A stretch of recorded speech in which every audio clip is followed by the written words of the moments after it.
The search for truth. There is no religion higher than truth. We all, scientists as well as mystics, Karen Armstrong wrote, know only representations of reality, not reality itself. We deal with the world as it appears to us, not as it intrinsically is. So some of our interpretations may be more accurate than others. This somewhat disturbing news means that our objective truths on which we rely are inherently elusive. We are surrounded by a reality that transcends or goes beyond our conceptual grasp. The remarkable motto, "There is no religion higher than truth," taken from the Maharaja of Benares, can be understood in two ways. One is to understand it as saying that truth is the highest religion.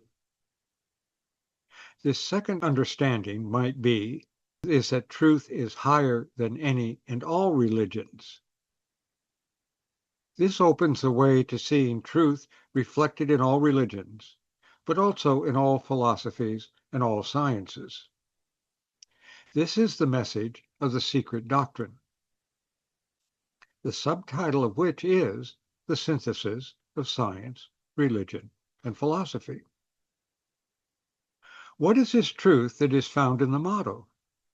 Obviously, it is not simply this truth or that truth, but truth itself. Theosophy addresses this question and deserves our thoughtful attention.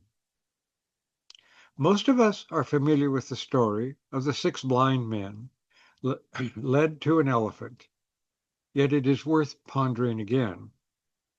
One blind man grasps the tail of this very patient elephant and declares that the elephant is like a rope. Another feels the flank and says it is like a wall. A third puts his arms around a leg, insists this creature is like a tree. The fourth feels an ear and believes the elephant is like a fan. The fifth, handling the trunk, notes that it is really like a hose. And the sixth, running his hands over a tusk, states that it is like a javelin. Versions of the story vary, but the message is always the same. Each blind man has a quite real experience of a part of the elephant and quite reasonably deduces what the elephant is like. We should notice several things here. First, each blind man expresses what he thinks the elephant is like. That is, he draws an analogy between what he knows and what he has just experienced of something otherwise unknown to him. In the language of Niels Bohr, the eminent quantum theorist, the blind man is mapping the elephant in terms already familiar to him. When Bohr said, "There is no quantum world," he was not denying quantum physics, but rather indicating that quantum theory is a map of subatomic reality. Yet, just as a paper map is quite different from the landscape it maps, the theory is a representation of a realm of the nature of which may be quite different from that representation, though there is always a relation between the map and what is mapped. The blind men, at this point in the story, have not had Bohr's insight. They think their statements describe the reality of the elephant. Now imagine these 6 blind men talking together. Suppose they come to realize that they each have a piece of the puzzle of the elephant. Suppose that they determine that each experienced a different part of the elephant, and that they put their findings together from one end to the other of their mysterious object. They mentally paste together a javelin, hose, fan, tree, wall, rope, forming a picture, representation, or map of the elephant. It is difficult to see just what this alleged synthesis of their experiences might be, but it will at best be a very crude picture of a real elephant. With more effort and more experience of the elephant, they may refine this picture, but it will never fully represent the actual elephant that they have each only partially experienced. Maps are only true in the sense of being adequate to our purposes, but they are not the truth. So we learn from the old story something very important. Our experiences can give us glimpses of the truth, of reality, but what we put together from those experiences is, even in the best light, and with our most rigorous efforts, only a picture of what may be quite different in fact. Simply experiencing is not enough. More is required if we are to approach truth. Another familiar story can help us understand our situation regarding truth. It is usually named the allegory of the cave, found in Plato's dialogue, The Republic. We recall that in this allegory, prisoners from birth are chained near the back of a cave. Behind them runs a low wall, behind which a fire blazes. Between the fire and the wall, figures move, but all the prisoners can see are the shadows cast by the fire on the back wall of the cave. They take these shadows for reality, for like the blind men experiencing the elephant, the shadows are all these prisoners have ever seen. If the figures behind the low wall speak, the prisoners hear the echoes bouncing off the back and attribute the voices to the shadows. Plato imagines a prisoner suddenly being released from his chains and turned around so that he or she can see the fire, the moving figures, and the low wall. The prisoner will initially be blinded by the brightness of the fire, but as his eyes become accustomed to this brilliant new experience, he will first come to see this reality and then connect it with the shadows, understanding that they are only reflections of this world he has just discovered. Yet Plato is not finished, for he has the prisoner forced to the mouth of the cave and outside. He portrays his path as rocky and difficult, and so the prisoner suffers in striving to exit the cave. Once outside, he is again blinded, this time by the greater brilliance of the world outside the cave. As his eyes adjust, he sees the world around him, and he sees the sun reflected in an expanse of water. He comes to realize that this world is the source of everything in the cave, and eventually understands that the sun is the source of it all, even of the fire in the cave.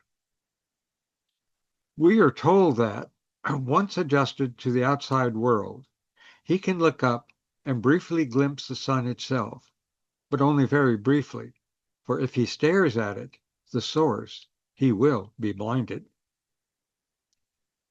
Having realized the truth, he naturally wishes to inform his fellow prisoners of his great discovery, and so he returns to the cave. But as he enters its relatively dim interior, he finds it difficult to see and stumbles about.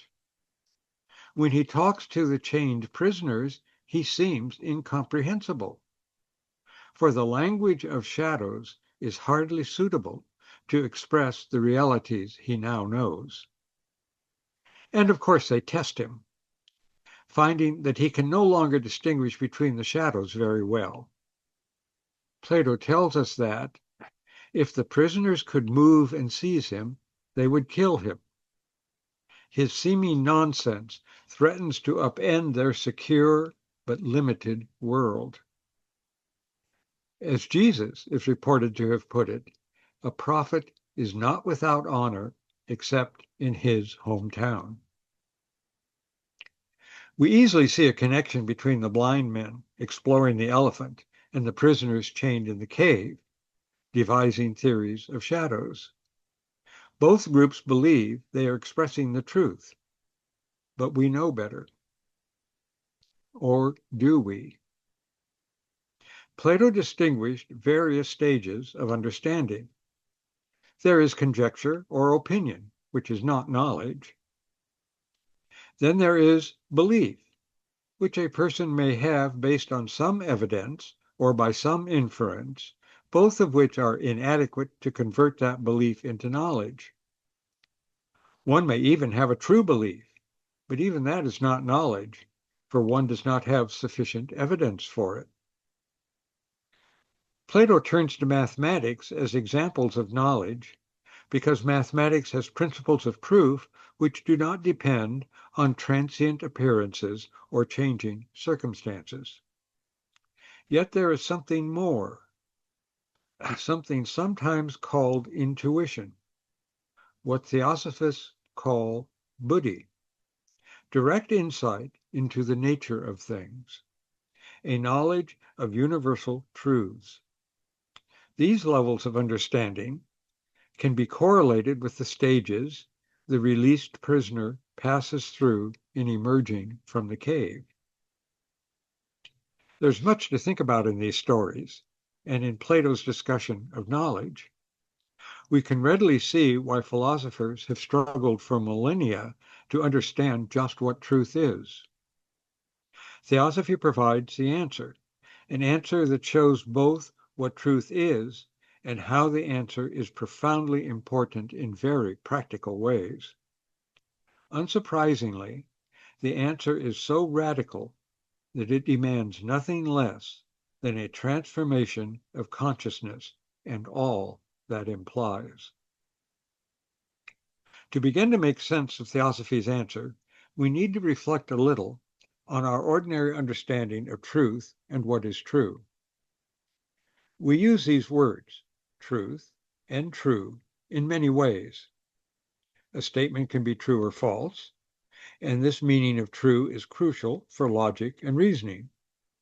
But we can also say something is true when it aligns with some ideal, as when we say a true man, a true friend, a true case of justice, or a true color, as in a photograph or copy of a painting, or a true breed when looking at a dog, or a true representation, or finally, a true vision.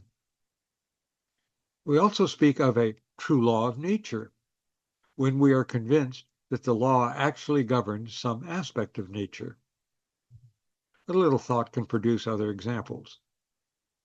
Within this wide range of the way we use the word true, they all have reference to some standard or ideal. We have that ideal in mind even if we cannot fully express it in words. Those ideals have to come from somewhere. HPB shows us where, but within a context of an even more fundamental conception of truth. Here, however, in our daily discussions, truth has to do with the way things are, and truth is contrasted with error, inaccuracy, fantasy, incompleteness, and falsity.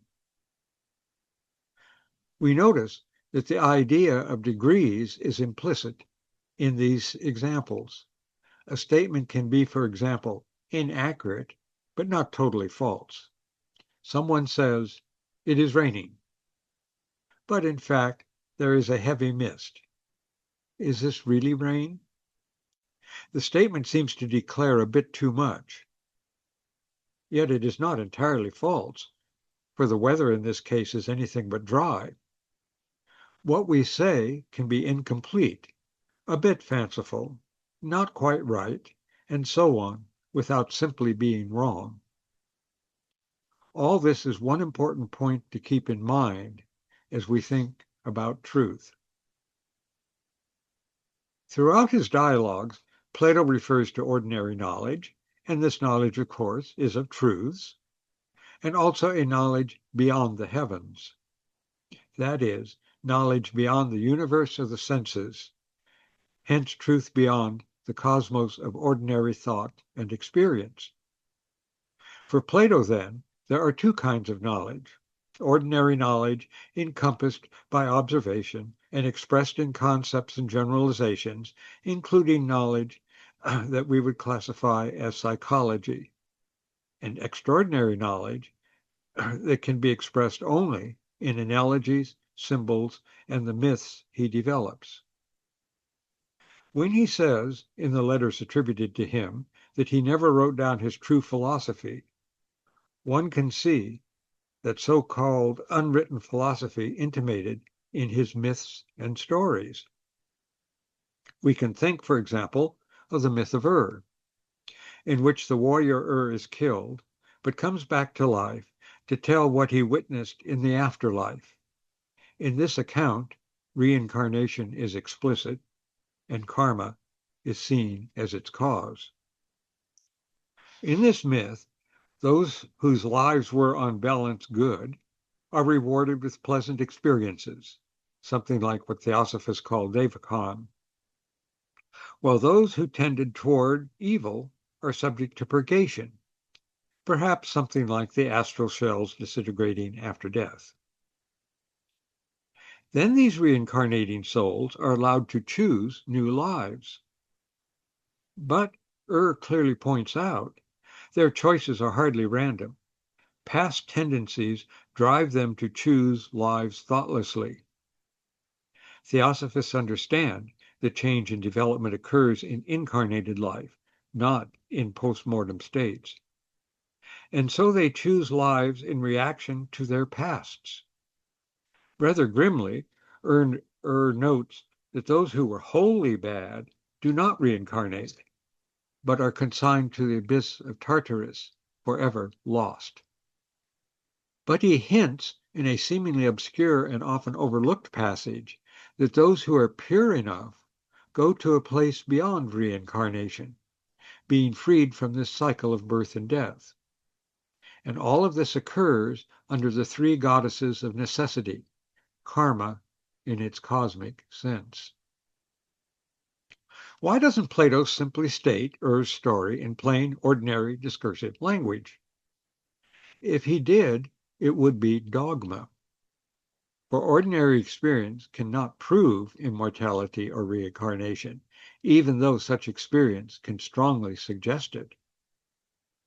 Putting these profound ideas into a mythic account, which Socrates, in repeating it, says may not be true, though something like it is, allows the listener to understand what is being said at whatever level he or she is capable of.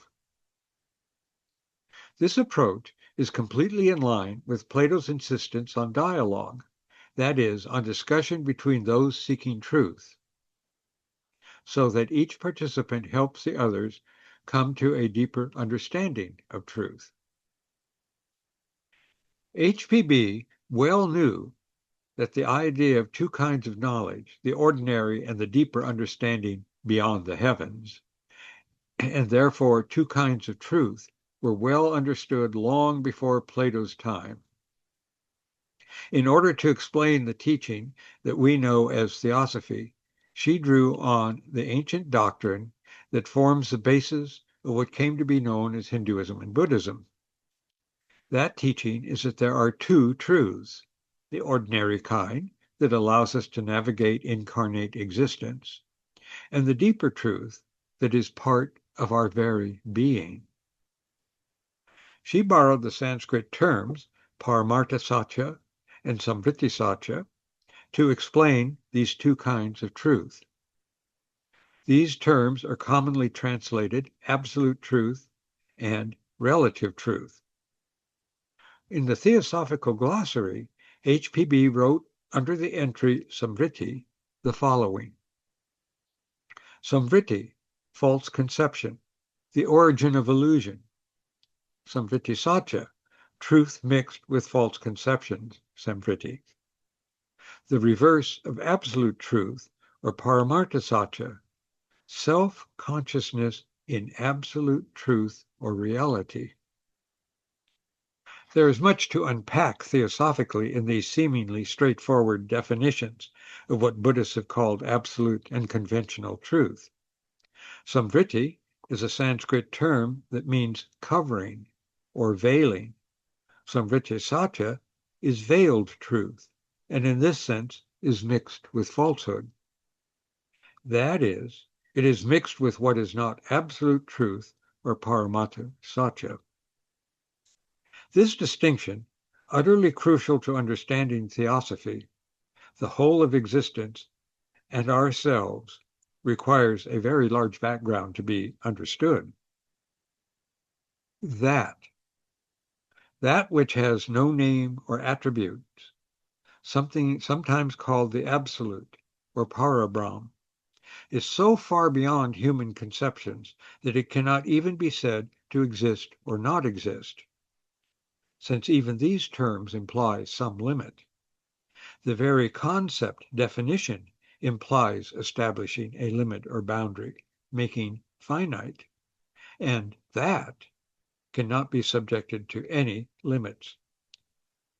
The first thing we can begin to conceive is the beginning of manifestation, and it is metaphorically called the great breath.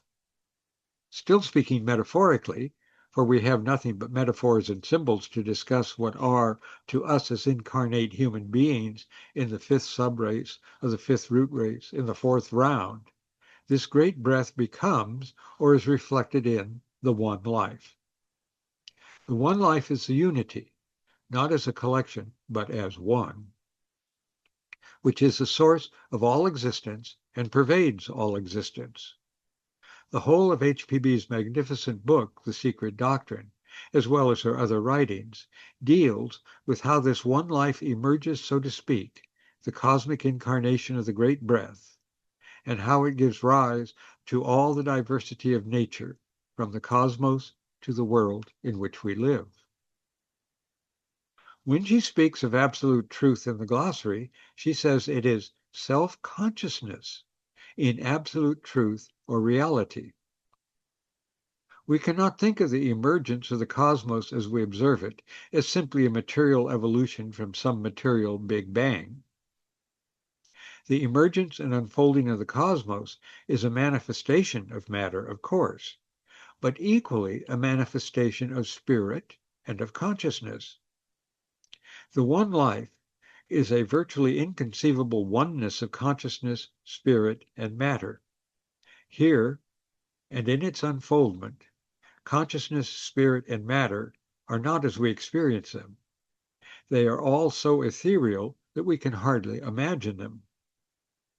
The difference that is required to produce the evolving universe in which we find ourselves requires vehicles, or, speaking metaphorically, containers for manifestation. The more universal requires something in which it can reflect itself in more diverse, thus limited, ways. Sometimes HPB uses concepts from the Samkhya Hindu philosophy to give an idea of what this is all about. Purusha, spirit, requires prakriti, matter, to manifest. But matter, essential for manifestation, can only partially manifest that which is reflected in it. Theosophically, this diversity emerges from a preceding unity or oneness, and the distinction between spirit and matter is only relative. As HPB said, spirit is the most ethereal matter, and matter is crystallized spirit. They constitute a spectrum with what we can call spirit at one end and what we experience as matter at the other. But like the white light that differentiates into 7 colors when passed through a prism, due to the different diffractions of the different waves or vibrations of light passing from the medium of air through the medium of the glass prism, the continuum of spirit matter is 7-fold.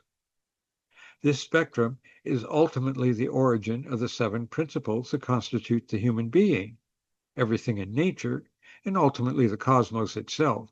In terms of the one life, while permeating everything, it remains beyond all diversity.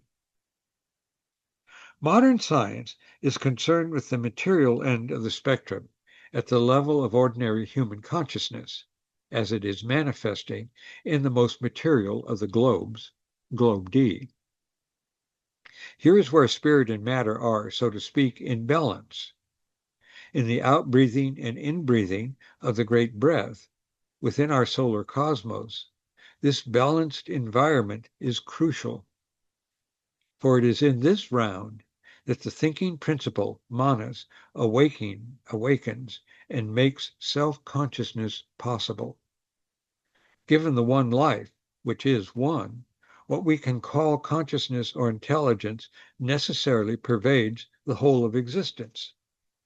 It is in the human being, incarnated in an incredibly complex material system called the human body, that consciousness awakens as self-consciousness, which includes a sense of I. Once awakened, self-consciousness can deliberately move through the whole spirit-matter spectrum, from the most material extreme to the most spiritual, awake and knowing at every step of that movement. Over the past few centuries, building on much that went before, science developed a method of understanding the world, centered on measurement of what can be observed and materially manipulated.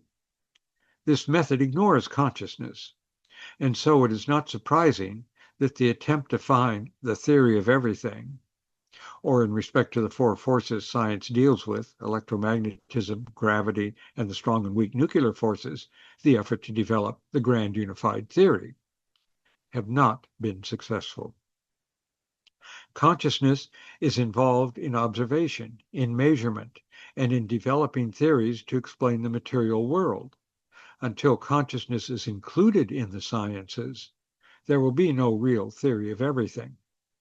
Theosophy is this inclusive science, and it is not surprising that its understanding is quite different from that of contemporary sciences, even while appreciating them. Now one might say that the social sciences do consider consciousness, but psychology, and even less anthropology and sociology, restrict consciousness to its more mundane aspects in human beings. Since consciousness pervades all existence, this simply will not do. Biological sciences have great difficulty ignoring consciousness. But biologists allegedly adhere to a theory of evolution that is material and that occurs mindlessly. Yet when they attempt to explain the physical origins of the various features of different species, they cannot avoid talking in terms of purposes. The bat, for example, developed echolocation so that it could intercept insects at night when its vision is not sufficient for its needs. The eye developed so that species could survey their surroundings, spot prey, and avoid dangers. Butterflies, delicious to some creatures, develop disguises to mimic other toxic butterflies that such creatures have learned to avoid. All this is consciousness language. That is, language that expresses purpose and meaning. This is not a situation that biologists are learning to avoid. The increasingly intricate study of living forms down to the very cells of a body show that cells behave intelligently, communicating with one another. For the human being, this cooperation, the ability to identify and absorb nutrients and expel waste, to detect damage and repair it, is found in billions, some biologists say trillions, of cells that make up the human body, that regulates itself, largely without the attention of the presiding consciousness, which we call ourselves as thinking human beings, without us even being aware of it. Teleology, activity for a purpose or goal, suffuses biological science, and the goal-seeking is a conscious activity. This mutual interconnection of levels of consciousness is true of all existence. But interconnection is too mechanical a term to use when consciousness is involved. Consciousness is not mechanical. HPB put it better when she spoke of brotherhood as a fact in nature. We see it in operation in the world, visible to our ordinary senses, and it is a fact in the invisible world as well. But as self-conscious beings, we have to self-consciously strive to overcome the maya of separateness that seduces us into believing that we are somehow independent when, on a little reflection, it is obvious that universal brotherhood is a fact. The great founders of quantum physics were hardly immune to the insistence of consciousness to be included in the sciences. Albert Einstein is commonly remembered not just for his theory of relativity, forcing reconsideration of space, time, and dimensionality, but also for his broadly mystical thoughts about God. Niels Bohr, Erwin Schrödinger, Paul Dirac, and others could not resist speculating on the possibility of life pervading the universe, of a universal mind, and so on. When they did so, they stepped beyond what we today call science and into metaphysics. It is clear that there is something in the human being that demands more than observations of physical nature and theories restricted to those observations. That something is consciousness itself, which insists on being part of the equation, so to speak, and which already knows there is something more. Hence the need for philosophy and religion. And thus Theosophy is given out in the secret doctrine, points to a synthesis of philosophy, science, and religion, which is true science, true philosophy, and true religion, in the purest sense of those words. And they are one, for they ultimately deal with the one life, looking to the great breath. But everything we've said so far is quite abstract. What has it to do with living life? What are its practical implications? What are its daily applications?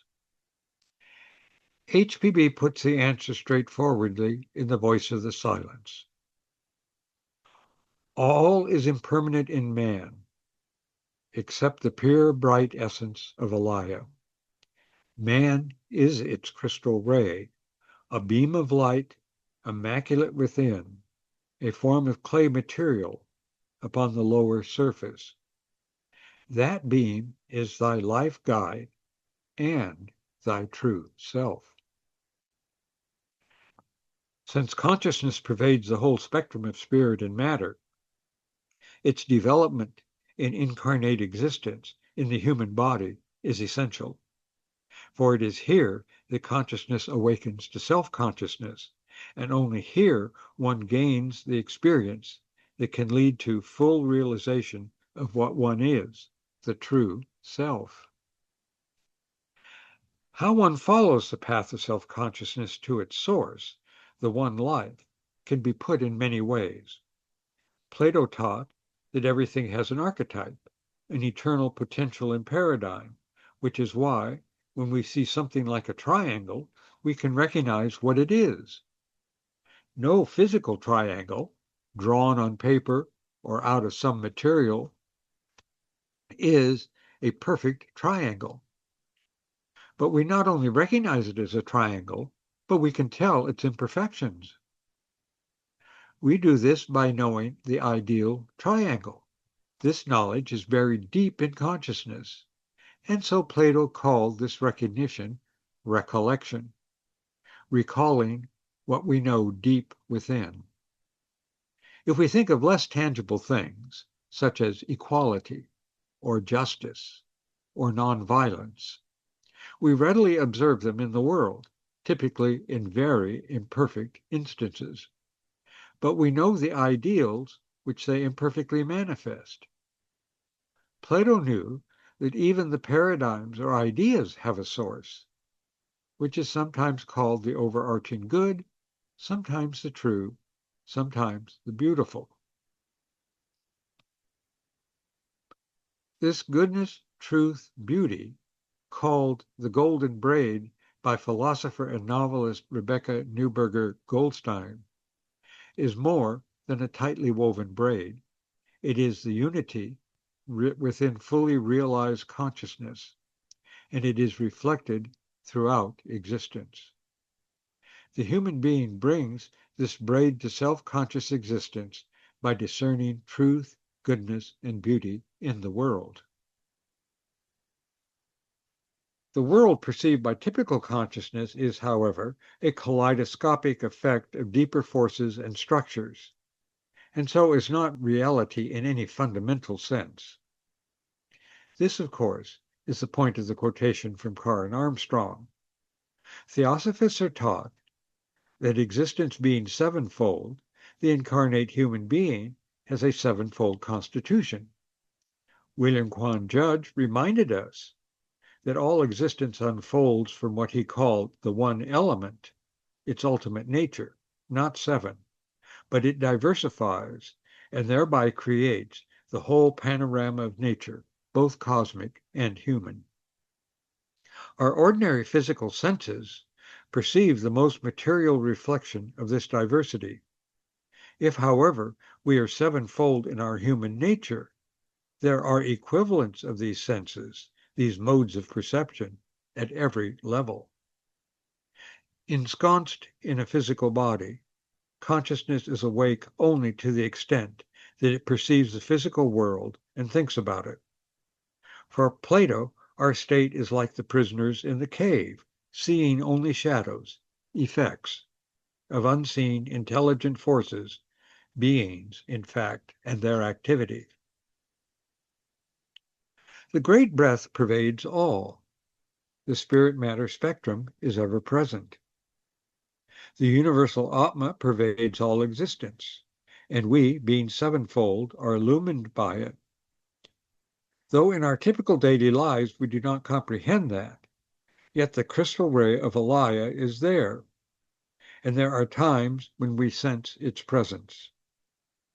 These intimations appear as insights, intuitions, realizations, sometimes seen through the surfaces of individuals and events to deeper patterns of meaning. And it is what provides us with our innate ethical sense, our awareness of right and wrong. One can readily observe this in very young children, whose full monastic awakening has yet to occur. Nonetheless, the sense of what is fair and what is not. We sense truths that we cannot put into words, detect unexpressed goodness, and are naturally drawn to beauty. These facts should alert us to the deeper levels of existence that the distractions of daily life obscure. How then are we to become self-conscious of these deeper or higher levels of existence? We are taught that there are two fundamental processes that we must undertake and persistently pursue to gain ever more realization of what is real. One is meditation, focusing consciousness and withdrawing our senses, which means withdrawing from the maelstrom of physical perceptions. In removing the distractions of the external, we begin to gain a deeper understanding. HPB recommended the Yoga Sutras of Patanjali, which emphasize the process in general but clear terms. And we dwell on the most universal ideas we can imagine, absolute abstract space being one, the real natures of the Mahatmas being another. We begin to raise our consciousness to levels beyond the physical senses and mental conceptualizations. Over time, we learn to focus without distraction and can raise consciousness to ever higher, which means more universal, levels. Each level we have will have its relative truths, and we will need to remember that these are like maps, useful for indicating the level, but consciousness needs to move on. no matter how intuitively insightful some understanding is, that understanding helps only if we do not think. This is it. But be prepared to transcend that insight to greater ones. HPB warns us that moving into territory unknown to our current self-consciousness can be quite disturbing, and we need to resist the desire to retreat to old, inadequate, but unfamiliar understanding. This resistance to change must be overcome at every level of expanding self-consciousness. The second process turns outward, not inward. For unless we orient ourselves in the world in a way which reflects the one life ever more transparently, we will not be able to pursue inner awakening successfully. Quite near the beginning of the Voice of the Silence, we are told that the hall of learning, the intersphere of self-awakening, is filled with beautiful flowers, with wonderful sights, so to speak, but that under each one is a serpent. That is, each is accompanied by something potentially spiritually toxic. We are all too familiar with the distractions of the world, distractions that both attract and repel us, so that we are drawn to this or that ultimately empty object or achievement. These attractions and repulsions that veil that inner sense of something more real, of something more fundamental, that we are already sensed as children. The more we passively give in to these distractions, fleeing what is repulsive, grasping at what is attractive, the less we maintain that deeper awareness. In meditation, we withdraw from all this in order to penetrate the veils that obscure our deeper selves. We must move beyond the subtler distractions of the hall of learning. For the serpents under these beautiful astral flowers are the tendencies we have to be attracted to or repelled by what we witness. We cannot reach toward full consciousness of the one life, which is what we are, if we wander off our focus on it and get sidetracked by astral delights. The astral is also sevenfold, so in meditation we will encounter such distractions at higher levels as we proceed. What then is the outward process? The surrealist writer René Daumal wrote a brilliant essay titled in English, Mount Analog. It is an individual hears of a remarkable island not found on any map. He determines to find it and sails into the unknown. Eventually he does find this island, and landing there, discovers others who have also found it. He learns that to climb the mountain to its glorious summit has a curious requirement. To ascend to the next stage of the climb, one has to return to the lower stage and help another ascend to the stage one has already reached.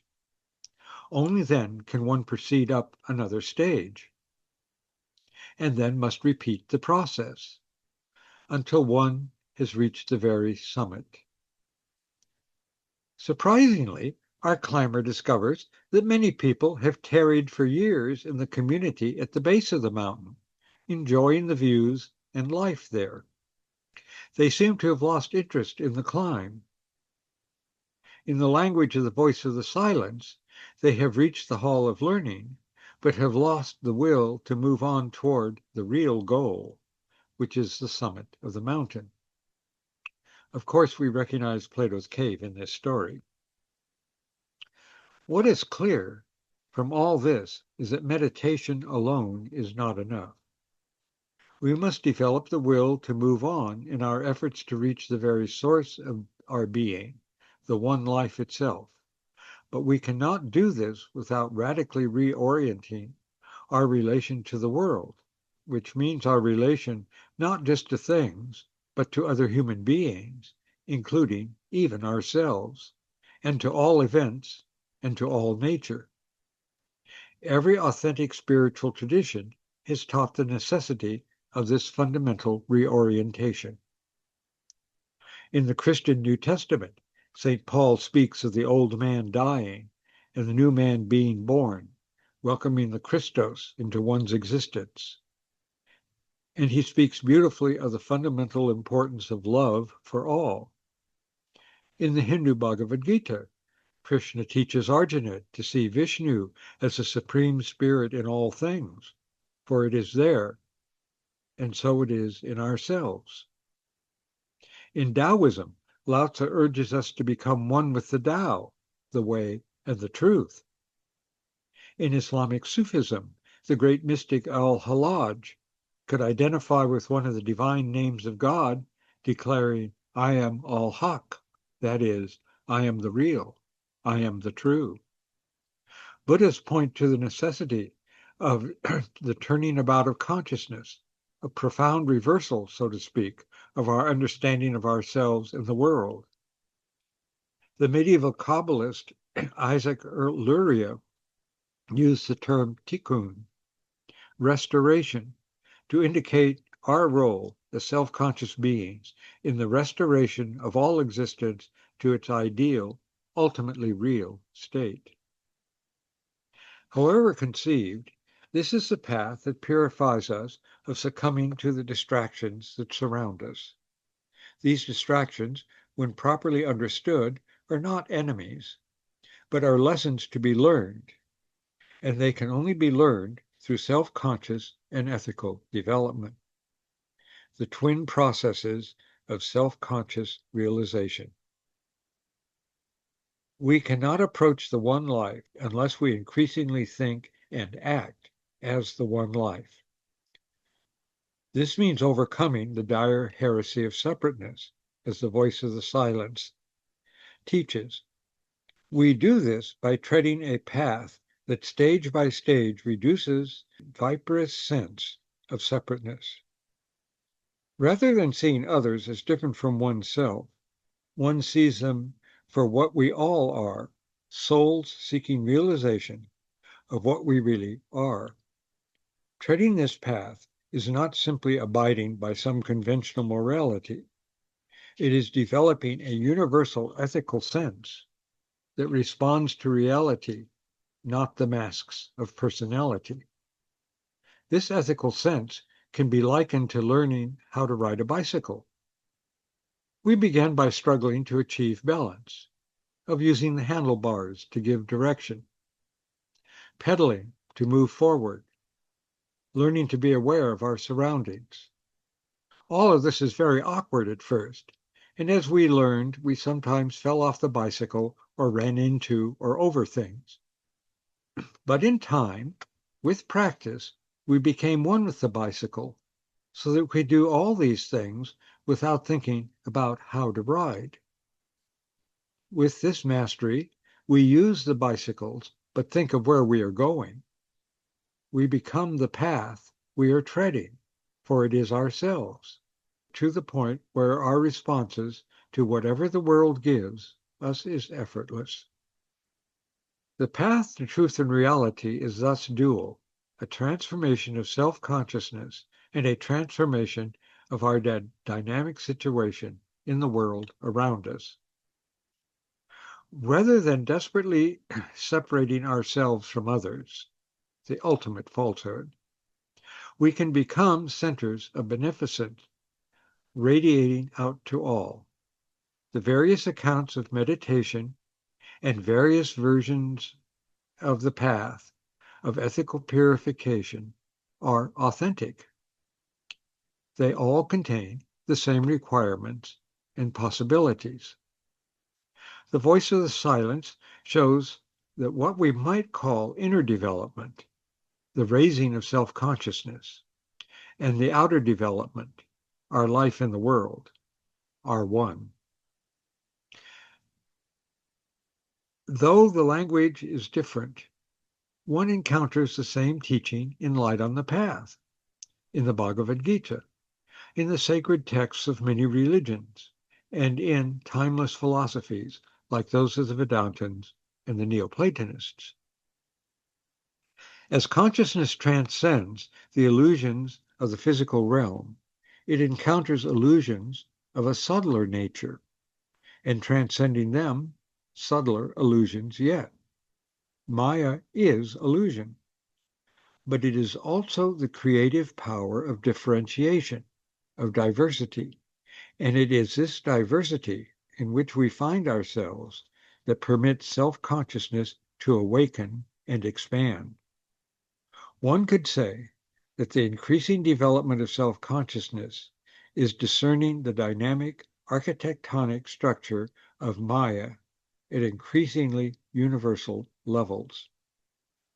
Though seemingly paradoxical, extending the circle of inclusion in one's awareness of unity involves going then from, so to speak, the circumference of one's incarnation to the central point of one's being. One comes to realize that this point is like the point in the ultimate circle, whose circumference is nowhere and whose center is everywhere. This is the divine in all things, Krishna in the gods, human beings, and in dogs. This is why the word true is used in so many ways. And it is the movement from knowing that to knowing why through learning to know how. The goal, no matter how distant it may seem to be, is where our inner life and outer life become just one life, where subject and object become one, where all relative truths are replaced by the truth. For one is the one life, without separation from anything, yet transcending all things. In this sense, real knowledge is of the truth, which is self-knowledge, knowledge of the self of all. One is ultimately the good, the true, and the beautiful, and that from which this golden braid arises. One is the truth one seeks. To sum up, we can see that metaphysics, the study of what is, and epistemology, the study of how and what we know, and ethics, how we live our lives in the world, are not three subjects. They are one. For together, they place us in our incarnated existence, and that placement allows us to see both what we can do and what we should be doing. Self-consciousness is the synthesis of science, religion, and philosophy. Theosophy is not some intellectual study, though it involves deep study. Theosophy is practice, meaning it is living the life. Theosophy is practical at every stage of one's understanding of it, for it is practice itself. We can see why forming a nucleus of universal brotherhood has always been the first object and goal of every theosophical organization.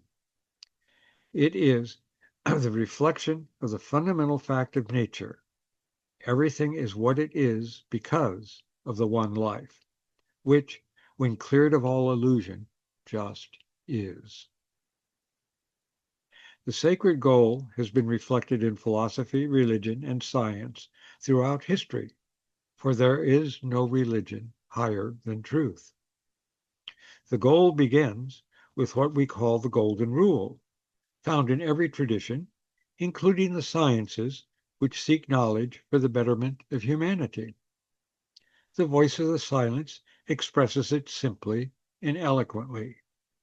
The first step is to live to benefit mankind. The first step in realizing universal brotherhood begins with each of us, consciously and deliberately, by whatever method we each determine, to make the truth a living power in our lives. In doing this, we nurture all existence. Thank you.